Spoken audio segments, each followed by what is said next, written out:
नमरूद की बेटी का ईमान अफरोज वाक़या। बिस्मिल्लाहिर्रहमानिर्रहीम। अस्सलामु अलैकुम रहमतुल्लाहि व बरकातुहू।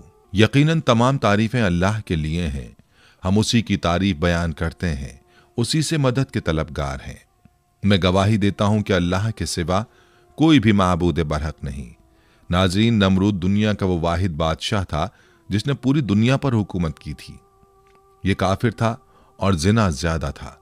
ये वो पहला शख्स था जिसने अपने सर पर ताज रखा था और खुल्लम खुल्ला खुदाई का दावा किया था। नमरूद के दौर में हज़रत इब्राहीम अलैहिस्सलाम मबूस बा रिसालत हुए और हज़रत इब्राहीम अलैहिस्सलाम ने ही नमरूद के बुतों को तोड़ा, जिसकी वजह से नमरूद ने हज़रत इब्राहीम अलैहिस्सलाम को आग में फेंका। जब आग बहुक्म खुदा हज़रत इब्राहीम अलैहिस्सलाम के लिए गुलजार बन गई तो उस वक्त चंद गिने चुने लोगों में से नमरूद की बेटी भी आप पर ईमान ले आई। जब नमरूद को इसकी खबर मिली तो उसने अपनी बेटी के साथ क्या किया और नमरूद की आग में हज़रत इब्राहीम अलैहिस्सलाम के साथ कौन से वाक़यात पेश आए, ये आग कितने अरसे में तैयार की गई, खुदावंद मुताल ने छिपकली को मारने का हुक्म क्यों दिया और मेंढक को मारने से मना क्यों फरमाया, इसके साथ साथ आपको नमरूद का अंजाम भी बताएंगे। वीडियो में आगे चलने से पहले आपसे गुजारिश है कि वीडियो को स्किप किए बगैर आखिर तक जरूर देखिएगा, और अगर आप हमारे चैनल पर नए हैं तो सबसे पहले हमारे चैनल को सब्सक्राइब कर लें। नाजरीन, नमरूद बड़े तनतने का बादशाह था। सबसे पहले इसने अपने सर पर ताज शाही रखा और खुदाई का दावा किया। ये वलदुज जना था और इसकी मां ने जिना करा लिया था, जिससे नमरूद पैदा हुआ था। सल्तनत का कोई वारिस पैदा ना होगा तो बादशाहत खत्म हो जाएगी, लेकिन ये लड़का बड़ा होकर बहुत इकबालमंद हुआ और बहुत बड़ा बादशाह बन गया। मशहूर है कि पूरी दुनिया की बादशाही सिर्फ 4 ही शख्सों को मिली, जिनमें से 2 मोमिन थे और 2 काफिर। हज़रत सुलेमान अलैहिस्सलाम और हज़रत जुल्करनैन तो साहिब ईमान थे और नमरूद बख्त नसर ये दोनों काफिर थे। नमरूद ने अपनी सल्तनत भर में यह कानून नाफिज कर दिया था कि उसने खुराक की तमाम चीज़ों को अपनी तहवील में ले लिया था। सिर्फ उन्हीं लोगों को खुराक का सामान दिया करता था जो लोग उसकी खुदाई को तस्लीम करते थे। चुनाचे एक मरतबा हज़रत इब्राहीम अलैहिस्सलाम उसके दरबार में गल्ला लेने के लिए तशरीफ़ ले गए तो उस खबीस ने कहा कि पहले तुम मुझको अपना खुदा तस्लीम करो, तभी मैं तुमको गल्ला दूंगा। हज़रत इब्राहीम अलैहिस्सलाम ने भरे दरबार में अलल ऐलान फरमा दिया कि तू झूठा है और मैं सिर्फ एक खुदा का परस्तार हूँ जो वादहू ला शरीक लहू है। यह सुनकर नमरूद अपने आपे से बाहर हो गया और आपको दरबार से बाहर निकाल दिया और एक दाना भी नहीं दिया। आप और आपके चंद मुताबिईन जो मोमिन थे भूख की शिद्दत से परेशान होकर जाँ बल्ब हो गए। उस वक्त आप एक थैला लेकर एक टीले के पास तशरीफ ले गए और थैले में रेत भर कर लाए और खुदावंद कुद्दूस से दुआ मांगी तो वो रेत आटा बन गई और आपने उसको अपने मुताबिईन को खिलाया और खुद भी खाया।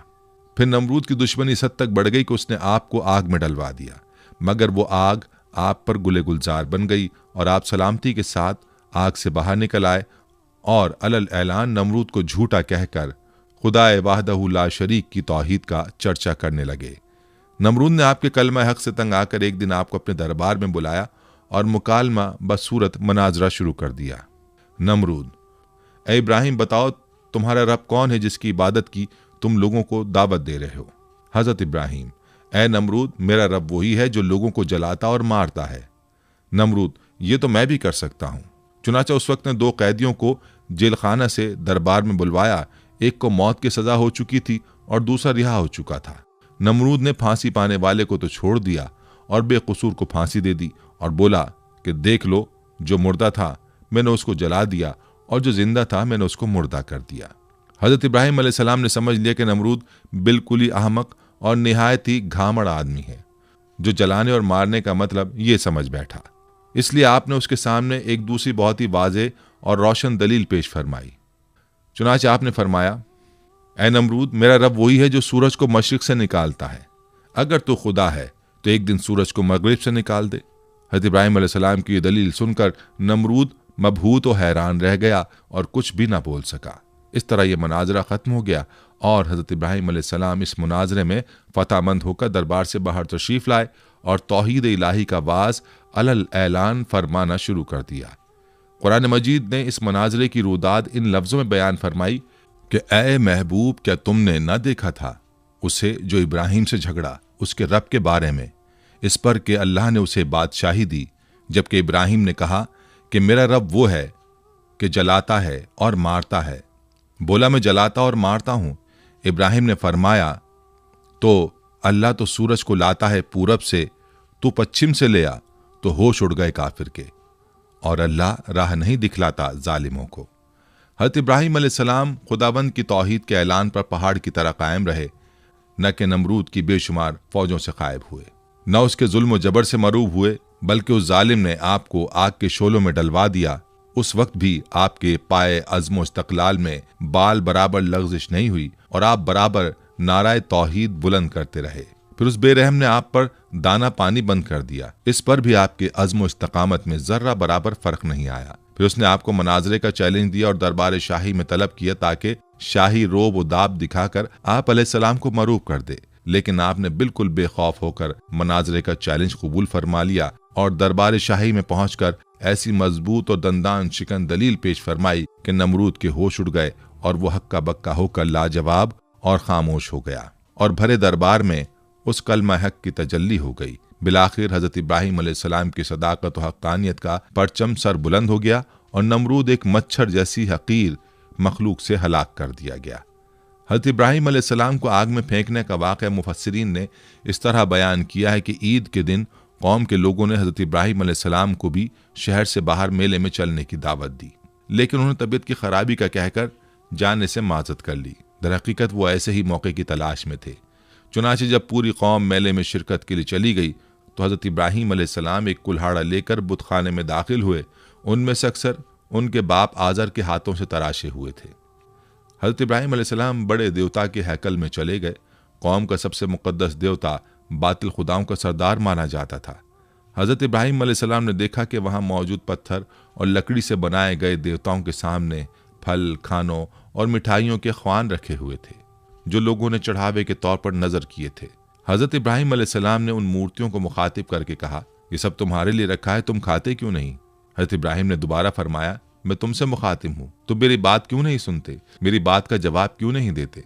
हजरत इब्राहिम अलैहिस्सलाम ने हथौड़े से उनको तोड़ दिया, लेकिन सिर्फ एक बुत को रहने दिया और उस बुत के कांधे पर कुल्हाड़ा रखकर चले गए। फिर रात गुजरने के बाद सुबह को जब नमरूदियों की वापसी हुई तो उन्होंने अपने बुतखाने में हशर का मंजर देखा। उनके खुदाओं के हशर नशर ने उनके पैरों तले जमीन निकाल दी। इस वाक़े की खबर सबसे पहले नमरूद को दी गई। नमरूद ने कहा कि जब किसी को देखा नहीं गया, क्यों कर किसी को सजा दी जा सकती है? इस पर उन लोगों ने जिन्होंने हजरत इब्राहिम अलैहिस्सलाम को ही कहते हुए सुना था, खुदा की कसम मैं तुम्हारे बुतों को ठीक कर दूंगा, नमरूद से कहा कि काम सिर्फ इब्राहिम का है। नमरूद ने कहा कि मैं सिर्फ तुम्हारे कहने पर सजा ना दूंगा, जरूरत है कि उसको गिरफ्तार करके सरेआम लाया जाए। चुनाचे उसने उनकी गिरफ्तारी का हुक्म दे दिया और हजरत इब्राहिम अलैहिस्सलाम को गिरफ्तार करके नमरूद के दरबार में हाजिर किया गया। दरबार लोगों से खचाखच भरा हुआ था। हजरत इब्राहिम अलैहिस्सलाम रोब और वक़ार के साथ दरबार में दाखिल हुए और शाही प्रोटोकॉल को नज़रअंदाज करते हुए नमरूद के सामने जा खड़े हुए। कुरान करीम में इस हवाले से फरमाया गया, तर्जुमा, कहने लगे, हमारे माबूदों के साथ ये सलूक किसने किया है? बेशक वो तो जालिमों में से है। लोगों ने कहा, हमने एक नौजवान को उनका जिक्र करते हुए सुना है, उसका नाम इब्राहिम है। वो बोले कि उसे लोगों के सामने लाओ ताकि वो गवाह रहें। जब इब्राहिम अलैहिस्सलाम आए तो उनसे कहा, क्या हमारे माबूदों के साथ ये काम तूने किया है? इब्राहिम अलैहिस्सलाम ने कहा कि ये काम उस बड़े बुत ने किया होगा। अगर ये बोलते हैं तो इनसे पूछ लो। वो सर नीचा करके बोले, तुम जानते हो कि ये बोल नहीं सकते। सूरह अंबिया आयत 58-65। हजरत इब्राहिम अलैहिस्सलाम का ये अमल जहां साहिब इख्तिदार लोगों और खुद नमरूद पर बिजली बनकर गिरा, वहीं इस अमल से अवामुन्नास के दिलों में हजरत इब्राहिम अलैहिस्सलाम की जुर्रत और हौसले की दाग बैठ गई। मजहबी पेशवाओं ने पुररोब आवाज में पूछा, ए इब्राहिम, हमारे बुतों की तौहीन किसने की है? हजरत इब्राहिम ने जवाब दिया, हथौड़ा बड़े बुत के कांधे पर है, उससे पूछो ये सब किसने किया है। पुजारी निदामत और शर्मिंदगी से सर झुका के बोले, इब्राहिम, तुम खूब जानते हो कि पत्थर की मूर्तियां बोलती नहीं है। हजरत इब्राहिम ने फरमाया, जब ये बोलते नहीं, हरकत नहीं कर सकते, अपना दिफा नहीं कर सकते, तो तुम इनसे नफा पहुंचाने की उम्मीद क्यों रखते हो और नुकसान होने का अंदेशा क्यों करते हो? तुम पर अफसोस है कि तुम कायनात के मालिक अल्लाह को छोड़कर झूठे माबूदों को पूजते हो। क्या तुम अक्ल शऊर नहीं रखते? हजरत इब्राहिम अलैहिस्सलाम की तकरीर बुत परस्तों के अकायद पर ऐसी कारी ज़र्ब थी कि नमरूद ने अपनी खुद साख्ता खुदाई को जमीन बोस होते हुए देख लिया। नमरूद चालाक आदमी था। उसने हजरत इब्राहिम अलैहिस्सलाम से पूछा, ए इब्राहिम, तू अपने बाप दादा के दीन की मुखालफत क्यों करता है? तू उन मुकद्दस बुतों को माबूद मानने से क्यों मुनकिर है? हजरत इब्राहिम अलैहिस्सलाम ने फरमाया, अल्लाह ताला सारी कायनात के तन्हा मालिक हैं, हम सब उसकी मखलूक हैं।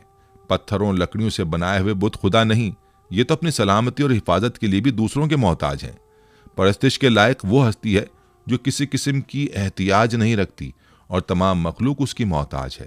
यह सुनकर नमरूद बोला, अगर मेरे अलावा कोई रब है तो उसका ऐसा वस्फ बयान कर जिसकी कुदरत मुझ में ना हो। हज़रत इब्राहिम अलैहिस्सलाम ने फरमाया, मेरा रब मौत और हयात पर कादिर है। नमरूद बोला, जिंदगी और मौत तो मेरे कब्ज़े कुदरत में भी है। उसने एक कैदी को, जिसकी मौत की सज़ा का हुक्म हो चुका था, जान बख्शी कर दी और दरबार में मौजूद एक शख्स की गर्दन मारने का हुक्म सादिर कर दिया। हज़रत इब्राहिम अलैहिस्सलाम ने नमरूद से कहा, कायनात का हर जर्रा मेरे रब का मोहताज है। सूरज उसके हुक्म से हर रोज़ मशरिक से निकलता है और मगरिब में डूब जाता है। तो सूरज को मगरिब से निकाल कर दिखा। मजहबी पेशवाओं और बादशाह के अकायद की तकजीब ने ऐवान नमरूद में दरारें डाल दी। अरबाब इख्तिदार ने शोर गोगा बुलंद किया कि इब्राहिम हमारे देवताओं की तौहीन का मुर्तकिब हुआ है और बाप दादा के मजहब को झुटलाता है। उसकी सज़ा यह है कि उसे आग में फेंक दिया जाए। बुतों को तोड़ने का अमल नमरूद समेत पूरी कौम के लिए नाकाबिल माफ़ी जुर्म था। लिहाजा फैसला किया गया कि हज़रत इब्राहिम अलैहिस्सलाम को आग में डाल दिया जाए ताकि आइंदा किसी को बुतों की बेहुरमती करने की हिम्मत ना हो। चुनाचे पूरी कौम लकड़ियां जमा करने के अमल में मसरूफ हो गई। यहाँ तक कि अगर कोई बीमार पड़ जाता या किसी का कोई काम ना होता तो वो मन्नत मानता कि अगर मुझे शिफा हो गई या मेरा काम मुकम्मल हो गया तो मैं इब्राहिम अलैहिस्सलाम को जलाने के लिए लकड़ियों का गट्ठा दूंगा। एक मुद्दत तक कौम लकड़ियां जमा करती रही। जब लकड़ियों का पहाड़ खड़ा हो गया तो एक बहुत गहरी खंदक खोदी गई। लकड़ियों के उस ढेर को उसमें डाला गया। अजाइबुल क़साइस अल्लामा अब्दुल वाहिद बिन मोहम्मद अल मुफ्ती सफ़ा नंबर 87 में है कि नमरूद ने उनको गिरफ्तार करके एक लोहे वाले तंदूर में बंद करा दिया और उसमें भरपूर आग जलवा दी। काफ़ी देर के बाद जब उन्हें बरामद किया तो जैसे कि वो तैसे थे, यानी उनको कोई गजन उस आग से ना पहुंची। नमरूद ने हुक्म दिया इन्हें कैद खाने में बंद कर दिया जाए, उनको ख़त्म करने का कोई और हल तलाश किया जाए। चुनाचे एक रिवायत की बिना पर 40 दिन और एक रिवायत की बिना पर 7 साल कैद में रखा और उस दौरान उन्हें नजर आतिश करने का फैसला किया। बारिवायत मारिज नबूवत नमरूद ने बामकाम कूसा जो कूफा में है एक 4 दीवारी तैयार करवाई जिसकी लंबाई 4 फरसख और चौड़ाई 4 फरसख थी। उसकी बुलंदी 100 गज थी। और बारिवायत रोज़तुल सफ़ा उसकी लंबाई 60 गज, चौड़ाई 40 गज और बुलंदी 20 गज थी। जब 4 दीवारी मुकम्मल हो गई तो उसने हुक्म दिया कि इसे अच्छी जलने वाली लकड़ियों से भर दिया जाए। चुनाचे उसे लकड़ियों से पुर कर दिया गया। एक रिवायत में कि ये 4 दीवारी 1 माह में पुर की गई और चारों तरफ वो जलने लगी। जब उसके शोले भड़के तो उन्होंने मीलों यह आलम पैदा कर दिया कि कोई करीब ना जा सकता था, कोई परिंदा फजाए बाला तक उस पर से गुजर ना सकता था। तिबरी में है कि आग को भड़काने में 2 साल लगे थे। उसमें यह भी है कि 4 दीवारी के बाहर भी लकड़ियां जमा की गई थीं। आग तो रोशन कर दी गई, लेकिन अब कोई रास्ता ऐसा ना था कि हज़रत इब्राहिम अलैहिस्सलाम को आग में डाला जा सके, क्योंकि करीब कोई नहीं जा सकता था। लोग इसी तरद्दुद और मशवरे में थे कि शैतान ने उन्हें मंजनीक बनाने का मशवरा दिया और बनाने की तरकीब बताई। जब मंजनीक तैयार हो गई तो उसने उसमें पहले एक बड़ा पत्थर रखकर फेंका। जब तजर्बे ने बता दिया कि मंजनीक ठीक बन गई है और काम ठीक कर रही है तो हज़रत इब्राहिम अलैहिस्सलाम के हाथ पांव बांधे गए और गले में भी तौके आहिन डाला गया। फिर मंजनीक में बिठाकर उन्हें फेंका गया। एक रिवायत में कि जब हाथ पांव बांधे गए तो हज़रत इब्राहिम अलैहिस्सलाम ने बारगाह खुदाबंदी में हाथ उठाकर कहा, ला इलाहा इल्ला अंता सुब्हानका रब्बुल आलमीन लकल हम्द व लकल मुल्क। ला इलाहा इल्ला अंता सुब्हानका रब्बुल आलमीन लकल हम्द व लकल मुल्क। हज़रत इमाम बुखारी रहमतुल्लाह अलैह ने हज़रत इब्न अब्बास रज़ी अल्लाह अन्हु से रिवायत की है कि जब हज़रत इब्राहिम अलैहिस्सलाम को आग में फेंका गया तो उन्होंने कहा, हस्बुनल्लाहु व निअमल वकील। तर्जुमा, हमें अल्लाह ही काफ़ी है और वो बेहतरीन कारसाज है। हज़रत अबू हुरैरा रज़ी अल्लाह अन्हु से मरवी है कि रसूल अकरम सल्लल्लाहु अलैहि वसल्लम ने फरमाया कि जब हज़रत इब्राहिम अलैहिस्सलाम को आग में डाला गया तो उन्होंने कहा, ऐ मेरे अल्लाह, तू आसमान में तन्हा और ज़मीन में तेरी इबादत करने वाला तन्हा है। एक रिवायत में कि उसी दौरान आसमान के मौजिज़ फरिश्ते बारगाह खुदाबंदी में हाजिर होकर अर्ज़ करने लगे कि मालिक, रुए ज़मीन पर एक इब्राहिम है जो तेरी वहदानियत की तबलीग कर रहे हैं। अब उन्हें भी नजर आतिश किया जा रहा है। हमारे मालिक तो उनको बचाने के लिए हमको हुक्म दे। हुक्म हुआ, जाओ, अगर इब्राहिम तुम्हारी मदद कबूल कर लें तो बेशक तुम उनकी इमदाद करो। वो फरिश्ते ज़मीन पर नाजिल हुए और हज़रत इब्राहिम अलैहिस्सलाम की खिदमत में मदद करने की ख्वाहिश की। हज़रत इब्राहिम अलैहिस्सलाम ने इमदाद कबूल करने से इनकार कर दिया। फिर वो फरिश्ते आए जो हवा और पानी पर मुतय्यन है।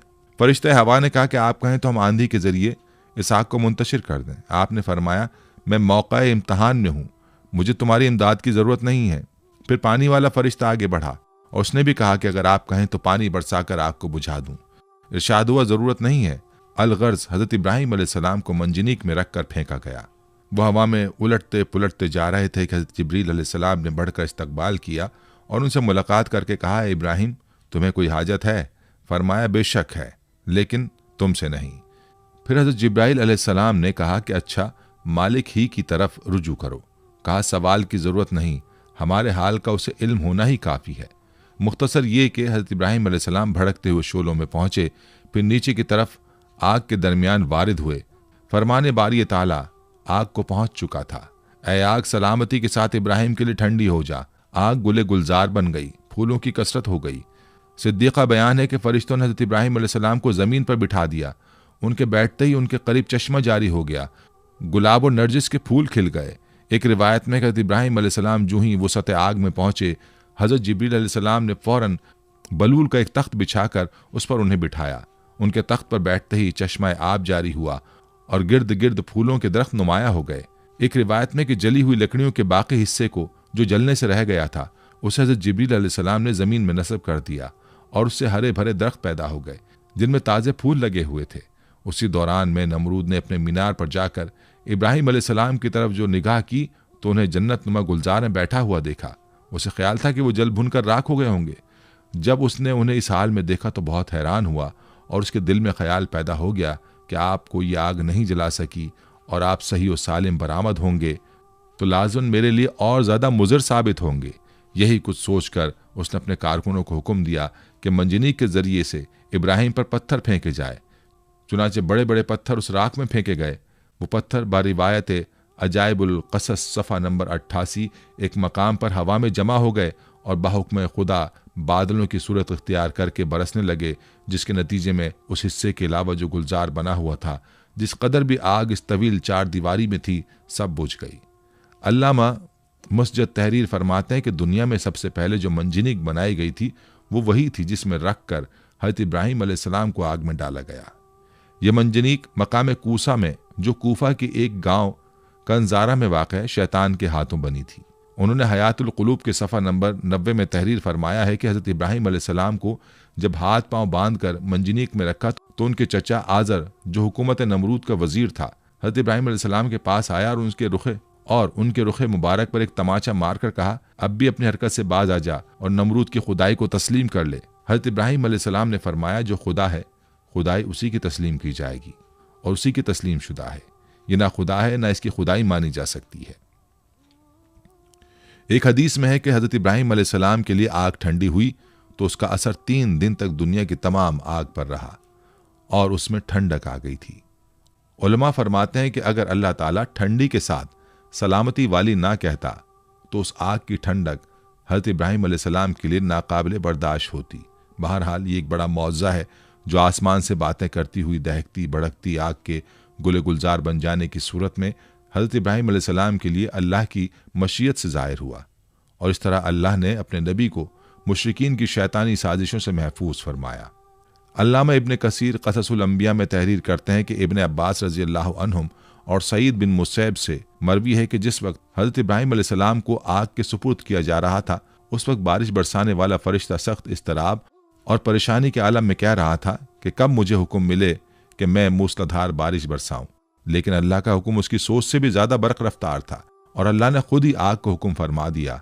उन नाजुक लम्हात में हज़रत जिब्रील अलैहिस्सलाम उनके साथ थे और आप अलैहिस्सलाम की जबीन अथर पेशानी से पसीना पहुँच रहे थे। उस पसीने के अलावा कोई और तकलीफ आपको नहीं पहुंची।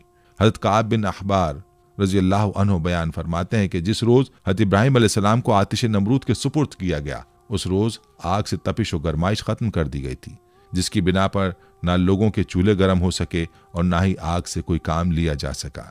हज़रत काब रज़ी अल्लाहु अन्हु ने मजीद फरमाया कि उस रोज़ आग ने हज़रत इब्राहीम अलैहिस्सलाम से बंधी हुई रस्सी के अलावा कुछ और न जलाया। हज़रत सादी रहमतुल्लाह अलैह फरमाते हैं कि हज़रत इब्राहीम अलैहिस्सलाम के साथ साया करने वाला फरिश्ता भी था और 1 मील तक साया, ठंडक और सलामती थी और सरसब्ज बाग गुलो गुलजार बन गया था, जबकि आसपास आग अपने शोलों और शरारों के साथ भड़क रही थी और लोग हज़रत इब्राहीम अलैहिस्सलाम की तरफ देख रहे थे। सुभान अल्लाह। हज़रत अबू हुरैरा रज़ियल्लाहु अन्हु से मरवी है कि हज़रत इब्राहीम अलैहिस्सलाम के वालिद के कहे हुए कलिमात में सबसे अच्छे कलिमात वो हैं जो आज़र ने अपने बेटे को आग के अंदर इस हालत में देखते हुए कहे, जिसका तर्जुमा है, ए इब्राहीम, तेरा परवरदिगार बेहतरीन परवरदिगार है। इब्न असाकर रहमतुल्लाह अलैह हज़रत अकरमा रज़ियल्लाहु अन्हु से रिवायत करते हैं कि हज़रत इब्राहीम अलैहिस्सलाम की वालिदा ने जब अपने लख्ते जिगर को गुलो गुलजार में यूं मुतमईन देखा तो पुकारा, ए मेरे बेटे, मैं भी तेरे पास आना चाहती हूँ। अल्लाह से दुआ कर कि तेरे इर्द गिर्द की आग की हरारत से मुझे निजात दे। तो हज़रत इब्राहीम अलैहिस्सलाम ने अर्ज़ किया, जी अम्मा। फिर आपकी वालिदा हज़रत इब्राहीम अलैहिस्सलाम की जानिब चलीं और आग ने उन्हें कुछ न कहा। फिर बेटे के पास पहुंचकर बेटे को गले लगाया और बोसा देकर वापस लौट आईं। हज़रत मिनहाल बिन उमरो से मरवी है, फरमाते हैं कि मुझे खबर पहुंची कि हज़रत इब्राहीम अलैहिस्सलाम वहाँ गुलो गुलजार में 40 से 50 दिन ठहरे। उन्होंने फरमाया कि दिनों और रातों में मैंने उससे अच्छी ज़िंदगी नहीं गुजारी और मेरी तमन्ना रही कि मेरी तमाम ज़िंदगी इसी तरह की हो जाए। कुफ़ार और मुशरिकीन हज़रत इब्राहीम अलैहिस्सलाम से इंतकाम लेना चाहते थे, मगर जलील और रुस्वा हो गए। बुलंद होना चाहा लेकिन पस्त व ख़ार हो गए। गालिब होना चाहा मगर मगलूब हो गए। क़ससुल अंबिया, अल्लामा इब्न कसीर, सफ़ा 168-169। शायर मशरिक़ हज़रत अल्लामा इक़बाल रहमतुल्लाह अलैह ने हज़रत इब्राहीम अलैहिस्सलाम के इश्क़ हक़ीक़ी को बड़े खूबसूरत अंदाज में पेश किया है। फरमाते हैं, बेखतर कूद पड़ा आतिश नमरूद में इश्क़, अक्ल है महवे तमाशाए लबे बाम अभी। हज़रत इब्राहीम अलैहिस्सलाम को आग में फेंके जाने का वाक़या और इसमें छिपकली का किरदार, जिसके बारे में तारीख़ की किताबों में मौर्रिख़ीन ने लिखा है कि जब नमरूद ने हज़रत इब्राहीम अलैहिस्सलाम को अल्लाह रब्बुल इज़्ज़त की वहदानियत की दावत देने पर आग में डालने का हुक्म दिया, तो उस वक्त ये वाक़या कुर्रे अर्ज़ का एक कर्बनाक सानेहा था, जिसका जिक्र इंसानों के अलावा चरिंद परिंद, जिन्न और इंस सब के दरमियान हुआ। इस मौके पर एक रिवायत के मुताबिक जब चूंटी और छिपकली के दरमियान इस वाक़े का जिक्र हुआ तो चूंटी ने हज़रत इब्राहीम अलैहिस्सलाम की हिमायत की, जबकि छिपकली ने नमरूद की तरफदारी की थी। एक और रिवायत के मुताबिक जब हज़रत इब्राहीम अलैहिस्सलाम को आग में डाल दिया गया, इस मौके पर छोटे परिंदे भी अपनी इस्तिताअत के मुताबिक अपनी चोंच में पानी भर के उस आग में डाल रहे थे, ताकि यह आग हज़रत इब्राहीम अलैहिस्सलाम के लिए ठंडी हो सके। इसी मौके पर यही छिपकली थी जो उस आग को अपनी फूंकों से मजीद भड़काने की कोशिश कर रही थी। एक और रिवायत के मुताबिक एक बार एक सहाबी फ़क़ीह बिन मुग़ीरा रज़ियल्लाहु अन्हु की आज़ाद करदा एक ग़ुलाम औरत जब बीबी आयशा रज़ियल्लाहु अन्हा के घर गई तो उन्होंने वहाँ एक नेज़ा पड़ा हुआ देखा। उन्होंने बीबी आयशा रज़ियल्लाहु अन्हा से दरियाफ्त किया कि इसका क्या मकसद है, तो उन्होंने जवाब दिया कि ये छिपकली को मारने के लिए है, क्योंकि हुज़ूर अकरम सल्लल्लाहु अलैहि वसल्लम ने बताया है कि जब सारे जानवर हज़रत इब्राहीम अलैहिस्सलाम को बचाने की कोशिश कर रहे थे, तब ये छिपकली वाहिद जानवर थी जिसने आग को भड़काने की कोशिश की थी। हज़रत फ़ाकिहा बिन मुग़ीरा की आज़ाद करदा लौंडी साहिबा से रिवायत है कि सैयदा आयशा रज़ियल्लाहु अन्हा के पास एक नेज़ा हुआ करता था। मैंने उनसे पूछा कि आप इससे क्या काम लेती हैं? फरमाया कि हम इससे छिपकलियाँ मारते हैं, क्योंकि हमें अल्लाह के नबी सल्लल्लाहु अलैहि वसल्लम ने बताया है कि जब हज़रत इब्राहीम अलैहिस्सलाम को आग में डाला गया तो ज़मीन के सब जानवर आग बुझाने में मसरूफ़ थे सिवाय छिपकली के। वो आग को तेज़ करने के लिए फूंके मारती थी। चुनाचे रसूलुल्लाह सल्लल्लाहु अलैहि वसल्लम ने उसे मारने का हुक्म दिया है। सुनन नबी माजा हदीस नंबर 3231, सुनन मसनद अहमद हदीस नंबर 6504। नाज़रीन, हज़रत इब्राहीम अलैहिस्सलाम को जब आग में डाला गया तो आप अलैहिस्सलाम की उम्र 16 या 20 साल थी। आप अलैहिस्सलाम कितनी मुद्दत तक आग में रहे, इस सिलसिले में 3 अक़वाल हैं। बाज़ मुफस्सिरीन कहते हैं कि आप 7 दिन तक आग में रहे।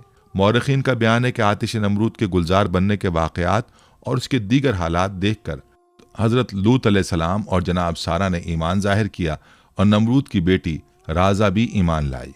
हज़रत लूत अलैहिस्सलाम हज़रत इब्राहीम अलैहिस्सलाम के चचाजाद भाई थे और जनाब सारा चचाजाद बहन थी। नमरूद की बेटी के ईमान लाने के मुतालिक अल्लामा अब्दुल वाहिद बिन मोहम्मद अल मुफ्ती बहावाला मारिजुल नबूवत में लिखते हैं कि नमरूद की बेटी राज़ा बड़ी ज़ीरक और होशियार लड़की थी। उसने जब हज़रत इब्राहीम अलैहिस्सलाम के आग में डाले जाने को देखा तो बड़े इसरार से अपने वालिद को इस बात पर राज़ी किया कि उसे उस मीनार पर जाने की इजाज़त दी जाए जिस पर सब लोग बैठकर हज़रत इब्राहिम अलैहिस्सलाम को देख रहे हैं। चुनाचे नमरूद ने इजाज़त दे दी और वो उस मीनार पर जा पहुंची। वहां पहुंचकर उसने हालात देखे। उसे देखकर बड़ा ताज्जुब हुआ कि आग गुले गुलजार बन गई और बलोर का तख्त उनके लिए लाया गया है। उसने बेसाख्ता आवाज़ दी, ए इब्राहिम, मैं ये क्या देख रही हूँ? ए इब्राहिम, ये हालात क्यों कर पैदा हुए? खुदा ने उसकी आवाज़ हज़रत इब्राहिम अलैहिस्सलाम तक पहुँचा दी। हज़रत इब्राहिम अलैहिस्सलाम ने जवाब दिया, जिसके दिल में अल्लाह की मार्फत हो उसे आग जला नहीं सकती। उसने कहा कि क्या मुझे इजाज़त है कि मैं आग में आप तक आ जाऊं?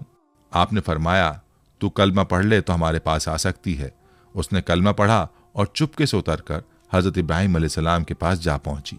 जब आग के करीब पहुंची, उसे आग के किसी हिस्से ने नुकसान ना पहुंचाया और वो हज़रत इब्राहिम अलैहिस्सलाम तक जा पहुंची।